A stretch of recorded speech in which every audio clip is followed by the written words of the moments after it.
নেত্রকোনায় জঙ্গি আস্তানার সন্দেহে এক বাড়িতে দিনভর অভিযান চালিয়েছে পুলিশের অ্যান্টি টেররিজম ইউনিট, সোয়াট ও বোম ডিসপোজাল ইউনিট। সকাল ৮টার দিকে আইনশৃঙ্খলা বাহিনীর সদস্যরা সদর উপজেলার কাইলাটি ইউনিয়নের ভাষাপাড়া এলাকায় ওই বাড়িতে অভিযান চালায়। পুলিশ জানায় বাড়িতে বোমাসহ বিস্ফোরক সামগ্রী মজুদ রয়েছে। এজন্য সতর্কতার সাথে উদ্ধার কার্যক্রম চালানো হয়। বাড়িটি প্রফেসর আব্দুল মান্নান নামের এক ব্যক্তির।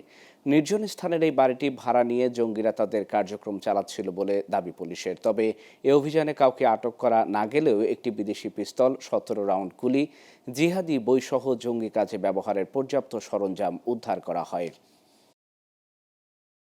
কেয়ারফুলি বিষয়গুলো হ্যান্ডেল করতে হয়, যেহেতু যে কোনো সামান্য একটু ভুলের কারণে কিন্তু এক্সপ্লোশন হতে পারে, যা যেখানে মানে জীবনের সংশয় হতে পারে। তো এই বিষয়গুলোকে মাথায় রেখে তারা তাদের যে কাজের যে একটা ধারা আছে সেইভাবেই তারা কাজ করছে।